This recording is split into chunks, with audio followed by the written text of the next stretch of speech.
जय जगन्नाथ मु ज्योतिर्विद डॉक्टर भवानी शंकर महापात्र आपण मानू भाग्य दर्पण कार्यक्रम स्वागत जनाऊँ।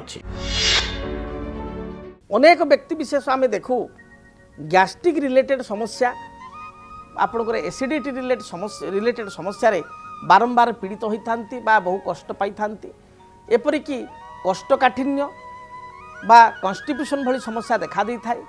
कई व्यक्ति विशेषकर पाइल्स भली समस्या gastric body constitution body piles भली समस्या देखा दी थाए बा पाइल्स बेमारी बाहरी थाए। क्यों ग्रह कारण ये समस्या होता है एवं कौन ताकू निराकरण करेंगे देखु दर्शक बंधु। प्रथम कथा हूँ जन्म जातक ग्रह स्थिति ग्रह दृष्टि ये मनुष्य जीवन को प्रभावित करें। केवल जे कर्म क्षेत्र में वृत्ति क्षेत्र में जीविका क्षेत्र में आर्थिक स्थिति रे पारिवारिक जीवन में यह संतुलित करें प्रभावित करें एक कथा नुह। स्वास्थ्य क्षेत्र में ग्रह मान यथेष्ट प्रभाव रही है। मंगल होचंती अग्नितत्वर ग्रह। जिते गैस्ट्रिक कथा आसे जिते आयुर्वेद कथा आसे ज्योतिषशास्त्र कथा आसे से गोटे कथा कह जाए जे आम शरीर में मुख्यतः जो हाथ को जाइए पापुली की तीन नाड़ी जाइए बात पित्त एवं कफ। ये जो गैस्ट्रिक ये पित्त प्रकृतिर होता है एवं पित्त प्रकृति को कंट्रोल करती किए ना मंगल। क्या मंगल होती अग्नितत्व पित्त प्रकृति को कंट्रोल करि मंगल। तेणु गैस्ट्रिक जो जातक हुए बा एसिडिटी भयंकर आपण रोचे कई लोक कहते सारा आम सेमती किसी गैस्ट्रिक खाद्य खाऊनु मिक्सचर फिक्सचर छणाछणी आम पूरा लुणी खाद्य बंद करदेलु गैस्ट्रिक जो एमती कि साधा तरकारी खाइले बिना लंकार बा पानी पीले भी गैस्ट्रिक हो रुटी खाइले भी गैस्ट्रिक हो देखा दूची। तो जातक देखु ग्रह स्थिति आग आपड़ एमती बारंबार आंटी एसिडिक मेडिसिन खाऊंट आंटी गैस्ट्रिक मेडिसिन खाऊंट ता सत्वे गैस्ट्रिक कंट्रोल हो डॉक्टर देखा मेडिसिन कंटिन्यू कर किसी दिन आप भल हो पुणी समस्या हो। तो जातक कहीं हो जाना दरकार रोग को निरूपित करने दरकार। ज्योतिष शास्त्र में रोग विचार एक पुस्तक अच्छी से पुस्तक प्रत्येक ग्रह कर स्थिति अनुजाई क्यों रोग बा क्यों ग्रह को कारण क्यों रोग स्पष्ट भाव में कहुई। तो पित्त रोग होता है मुख्यतः मंगल आप देखिए जदि मंगल आपण जातक रवि सहित युक्त होती अर्थात रवि मंगल जातक एकाठी अच्छा किंबा रवि राशि रे मंगल रही अर्थात सिंह राशि रे मंगल रही 100% आपंकर गैस्ट्रिक समस्या रहिबो एसिडिटी समस्या रहिबो पेट संपर्कित बेमारी रहिबो कन्स्टिट्यूशन रहिबो झाड़ा क्लियर हबो नाही। सेही भली जदि आपनक जातक अष्टम स्थान अर्थात 8 हाउस जोटा कि आम को गुह द्वार स्थान गुप्त स्थान बोली कहा जाए जो थे मलमूत्र विसर्जन करा जदि ए स्थान को मंगल दृष्टि शनि दृष्टि उभय दृष्टि रही एवं से राशिटी जो राशिटी अष्टम भाव पड़ी से राशिटी जो मंगल शत्रु राशि अच्छी ताले 100% मु कहि आपण को कन्स्टिट्यूशन संपर्कित बा कोष्ठकाठिन्य संपर्कित समस्या देखा देव।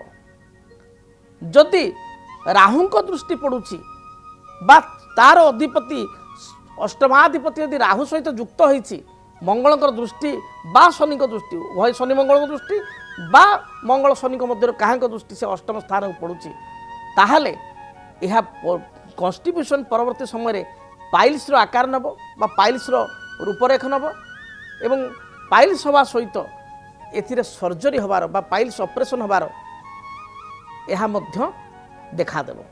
तेणु जातक केते क्लारिटी सहित केते कथा बाहर साधारण भाव में जदि मंगल शनि दृष्टि रहिले ताहले मध्य गैस्ट्रिक जनित समस्या देखा देव। शनि उपरे मंगल दृष्टि एवं मंगल मेष आपणकर सिंह बिछा धनुरे अच्छंती ताले 100% गैस्ट्रिक जनित समस्या जो बा पित्त जनित समस्या जो एसिडिटी जनित समस्या जो आप बहुत टेंशन रे बहुत चिंतित रहिबे। तेणु उपाय कौन करेंगे उपाय तो ग्रह उपाय आपको कहि ग्रह कौन उपाय करेंगे ता सहित मुझे कहि आज दिनचर्या ये विशेष प्रभावित करुच्चे आप जातक ये जोग अच्छी এবং দিনচর্যা भी ଆପଣ ঠিক କରୁନାହାନ୍ତି, ଖିଆପିଆ ঠিক କରୁନାହାନ୍ତି, ଟାଇମଲି ଖାଉନାହାନ୍ତି, ତାହେଲେ ଆପଣଙ୍କୁ ସୁନିଶ୍ଚିତ ହେବ। ଯଦି ଆପଣ ଦିନଚର୍ଯ୍ୟା ଠିକ୍ କରିବେ ନାହିଁ, ରାତି ବହୁତ ଲୋକ 11 ସାଢ଼େ 11ଟା 12ଟା ପରେ ଭୋଜନ କରୁଛନ୍ତି, ତାହେଲେ ଏ ରାତିରେ ବିଶେଷ ପୋକ ହେବ ନାହିଁ, ପେଟ ମଧ୍ୟରେ ଜଠର ମଧ୍ୟରେ ପୋକ ହେବ ନାହିଁ, ପାକସ୍ଥଳୀ ମଧ୍ୟରେ, ଯଦ୍ୱାରା କି ଗ୍ୟାଷ୍ଟ୍ରିକ୍ କରିବ, କଫ କରିବ, ପିତ୍ତ ସୃଷ୍ଟି କରିବ। ତେଣୁ ଆୟୁର୍ବେଦିକ ଶାସ୍ତ୍ରରେ କୁହାଯାଇଛି ଯେ ସନ୍ଧ୍ୟା ପୂର୍ବରୁ ଖାଇଦେବା ଦରକାର, ବା ଯଦି ଆଜିକାଲି ସମୟରେ ଆମେ ରାତ୍ରରେ ଭୋଜନ କରୁଛୁ ତାହେଲେ ରାତି କମ୍ ସେ କମ୍ 8ଟା 9ଟା ଭିତରେ, ଆଟଲିଷ୍ଟ 9:30 ଭିତରେ ଖାଇଦେବା ଦରକାର, ମ୍ୟାକ୍ସିମମ୍ 10ଟା ଧରନ୍ତୁ। ଯଦି ଆପଣ 11:30 12 12:30 1ଟାରେ ଖାଇବେ ତାହେଲେ ଡେଫିନେଟଲି ଖାଦ୍ୟ ଆପଣଙ୍କର ପାଚନ ହେବ ନାହିଁ ଶରୀରରେ, ଏବଂ ଇଏ ନିଦ ମଧ୍ୟ ଠିକ୍ ହେବ ନାହିଁ, ଅନିଦ୍ରା ଦୋଷ ରହିବ, ଏବଂ ଆପଣଙ୍କର ଠିକ୍ ଭାବରେ ଖାଦ୍ୟ ପାଚନ ନ ହେବା ଯୋଗୁଁ ଏହା ଗ୍ୟାଷ୍ଟ୍ରିକ୍ ବା ଏସିଡ଼ିଟିର ରୂପରେଖ ନେବ।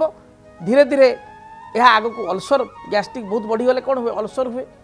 ତେଣୁ ଅଲସର ରୂପରେଖ ନେବ ଏବଂ ଆଗକୁ ଏ ପାଇଲ୍ସ ବା କୋଷ୍ଠକାଠିନ୍ୟ, କନଷ୍ଟିପେସନ୍ ସମସ୍ୟା ସୃଷ୍ଟି କରିବା କଥା ପାଇଲ୍ସ ବା ଆପଣଙ୍କ ସୃଷ୍ଟି ହେବ, ଏବଂ ଆପଣ ଅପରେସନ୍ ମଧ୍ୟ ହେବାକୁ ପଡ଼ିବ, ଗୁପ୍ତ ଦ୍ୱାରା ଅପରେସନ୍ ହେବାକୁ ପଡ଼ିବ, ଏଭଳି ସ୍ଥିତି ମଧ୍ୟ ଦେଖାଦେବ।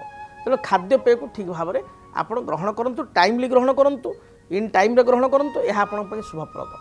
ବିଶେଷ କରି ଆଜିକାଲିର ଜେନେରେସନ୍ ଯେଉଁମାନେ ୟଙ୍ଗ ଏଜ୍ର ପିଲା, ସେ ବେଶୀ ଖାଦ୍ୟ ଖାଇବା ପସନ୍ଦ କରୁଛନ୍ତି କ'ଣ, ଆପଣଙ୍କର ଏଇ ଯେଉଁ ଚାଇନିଜ୍ ଫୁଡ଼୍ ଗୁଡ଼ାକ ରହିଲା, ଯେମିତି ଚାଉମିନ୍ ହେଲା ବା ଆପଣଙ୍କର ବର୍ଗର ହେଲା, ଆମେରିକାନ୍ ଫୁଡ଼୍ ବର୍ଗର ହେଲା, ପିଜା ହେଲା, ୟାକୁ ଖାଇକିରି ଲୋକ ମଧ୍ୟ 3 ଟାଇମ୍ ବି ଖାଇ ଦେଉଛନ୍ତି, ୟଙ୍ଗ ପିଲାମାନେ ରହିଯାଉଛନ୍ତି, ଭାତ ଅନ୍ନ ୟାକୁ ଖାଇବାକୁ ଭୁଲି ଯାଉଛନ୍ତି, ଭାତ ଏତୁ ଖାଇବେ କିନ୍ତୁ ଚାଉମିନ୍ ଏତେ ଖାଇବେ। ତ ୟା ଦ୍ୱାରା କ'ଣ ହେବ ନା, ୟା ଦ୍ୱାରା ଶରୀର ଖରାପ ହେଉଛି, କାରଣ ଶାସ୍ତ୍ର କହୁଛି ଯେଉଁଗୁଡ଼ିକ ଅଧିକ ଆପଣ ଚିନି ଖାଆନ୍ତୁ, ଅଧିକ ଆପଣ ମଇଦା ରିଲେଟେଡ୍ ଖାଦ୍ୟ ଖାଆନ୍ତୁ, ଜୋ ରିଲେଟେଡ୍ ଖାଦ୍ୟ, ମଇଦା ରିଲେଟେଡ୍ ଖାଦ୍ୟ, ବା ଅଧିକ ଆପଣ ତେଲ ଭାଜି ଖାଆନ୍ତୁ, ଏହା ଆପଣଙ୍କ ପାଇଁ ଅତ୍ୟନ୍ତ କ୍ଷତିକାରକ ହେବ। ତେଣୁ ଏହା ଯେତେବେଳେ ଭଗବାନ ନବରସ ଦେଇଛନ୍ତି, ସବୁ ପ୍ରକାର ଖାଦ୍ୟ ରଖିଛନ୍ତି, ସବୁ ଖାଇବା ଉଚିତ, କିନ୍ତୁ କେଉଁ ଖାଦ୍ୟକୁ ଅଧିକ ଖାଇବା ଉଚିତ ନୁହଁ, ଏବଂ ସ୍ୱାସ୍ଥ୍ୟ ପ୍ରତି ଆପଣ ଯତ୍ନବାନ ହେବା ଉଚିତ, କାରଣ ହେଲ୍ଥ ଇଜ୍ ୱେଲ୍ଥ, ସ୍ୱାସ୍ଥ୍ୟଠୁ ବଡ଼ ସମ୍ପଦ ସଂସାରରେ କିଛି ନାହିଁ। ତେଣୁ ଯଦି ମଙ୍ଗଳଙ୍କ ପାଇଁ ଆପଣଙ୍କର ବିଶେଷ କରି ଗ୍ୟାଷ୍ଟ୍ରିକ୍ ପ୍ରୋବ୍ଲେମ୍ ହେଉଛି, ଅନେକ ସମୟରେ ଗ୍ୟାଷ୍ଟ୍ରିକ୍ କେତୁ ପାଇଁ ମଧ୍ୟ ହୋଇଥାଏ। ଯଦି ଜାତକରେ ଆପଣ ଲଗ୍ନପତି କେତୁ ସହିତ ଯୁକ୍ତ ହୋଇଥାଏ, ଲଗ୍ନରେ କେତୁ ରହିଥାଏ, ଅଷ୍ଟମ ସ୍ଥାନକୁ କେତୁ ଦେଖୁଥାଏ, ପଞ୍ଚମ ସ୍ଥାନ ବା ଚତୁର୍ଥ ସ୍ଥାନରେ କେତୁ ଥାଏ ବା ଦେଖୁଥାଏ, ତାହେଲେ ମଧ୍ୟ ଯେହେତୁ କେତୁ କୁଜବତ୍ ଫଳମ୍ ବୋଲି କୁହାଯାଏ, କେତୁ ମଙ୍ଗଳ ଭଳି ଫଳ ପ୍ରଦାନ କରିଥାଏ, ରାହୁ ମନ୍ଦବତ୍ ଫଳମ୍, ରାହୁ ଶନି ଭଳି ଫଳ ପ୍ରଦାନ କରିଥାଏ, ତେଣୁ କେତୁଙ୍କ ପାଇଁ ମଧ୍ୟ ଗ୍ୟାଷ୍ଟ୍ରିକ୍ ହୋଇଥାଏ। ତେଣୁ ଯଦି ମଙ୍ଗଳ ପାଇଁ ଗ୍ୟାଷ୍ଟ୍ରିକ୍ ହେଉଛି ତାହେଲେ ଆପଣ ଠିକ୍ ଭାବରେ ଦିନଚର୍ଯ୍ୟାକୁ ମେଣ୍ଟେନ୍ କରିବା ସହିତ, ଖିଆପିଆରେ ନୀତି ନିୟମ ଆଚରଣ ଅନୁସରଣ କରିବା ସହିତ, ମଙ୍ଗଳଙ୍କର ବୃକ୍ଷ ଅନନ୍ତମୂଳ ବୃକ୍ଷ କୁଣ୍ଡରେ ଲଗାଇ ଚନ୍ଦନ ସିନ୍ଦୁର ଧୂପ ଦୀପ ଲାଲ ଫୁଲ ଦେଇ ମଙ୍ଗଳ ଗ୍ରହଙ୍କ ନାମରେ ପୂଜା କରନ୍ତୁ। କେତୁଙ୍କ ପାଇଁ ଏ ସମସ୍ୟା ହେଉଥିଲେ ଆପଣ ଗୋଟେ ଅଶ୍ୱଗନ୍ଧା ବୃକ୍ଷ, କେତୁଙ୍କର ବୃକ୍ଷ କୁଣ୍ଡରେ ଲଗାଇ ଚନ୍ଦନ ସିନ୍ଦୁର ଦୀପ ଦୀପ ଲାଲ ଫୁଲ ଦେଇ ଆପଣ ପୂଜା କରନ୍ତୁ, ଦେଖିବେ ଯାହା ବି ଆପଣଙ୍କର ଗ୍ୟାଷ୍ଟ୍ରିକ୍ ଏସିଡ଼ିଟି ବାରମ୍ବାର ଏଭଳି ସମସ୍ୟା ରହୁଛି ତାହା ଦୂରୀଭୂତ ହେବ। ଏବଂ ଆପଣଙ୍କୁ ପାଣି ମଧ୍ୟ ଅଧିକ ପିଇବାକୁ ପଡ଼ିବ, ଖାଇବାର ଅଧଘଣ୍ଟା ପୂର୍ବରୁ ବା 20 ମିନିଟ୍ ପୂର୍ବରୁ ପାଣି ପିଇବେ, ଖାଇସାରି ଆପଣ 3 ଗ୍ଲାସ୍ 4 ଗ୍ଲାସ୍ ପାଣି ଏଟ୍ ଏ ଟାଇମ୍ ପିଇବେ ନାହିଁ, ଏହାଦ୍ୱାରା ମଧ୍ୟ ଗ୍ୟାଷ୍ଟ୍ରିକ୍ ସମସ୍ୟା ରହିବ। ଆପଣଙ୍କର ଏହାଦ୍ୱାରା ବାୟୁତତ୍ତ୍ୱ ବା ବାତ ରୋଗର ମଧ୍ୟ ସୃଷ୍ଟି ହେବ, ଆଣ୍ଠୁଗଣ୍ଠି ଜନିତ ସମସ୍ୟା ମଧ୍ୟ ରହିବ।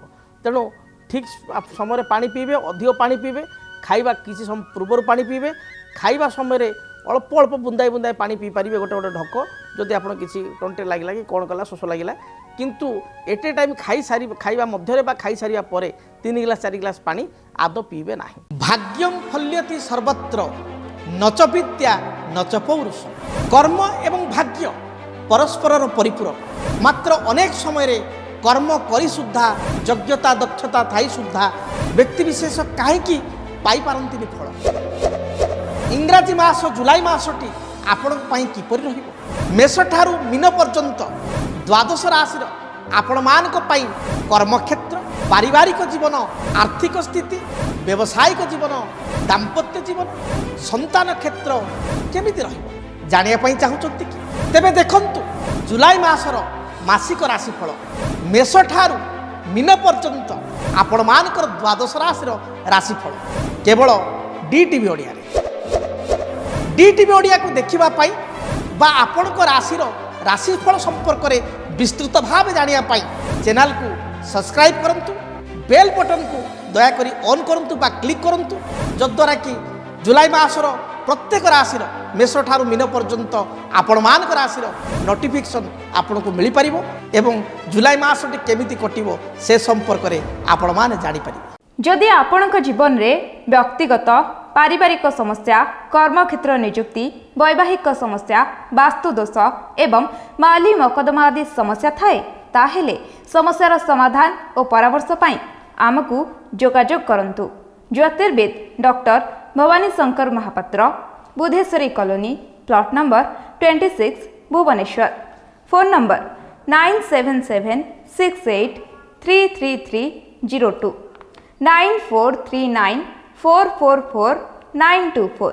आमर वेबसाइट www.srijagannathastro.com। DTV ओडिया देखिवा पई सब्सक्राइब करंतु एवं बेल आइकन को मध्य दबाई दियंतु।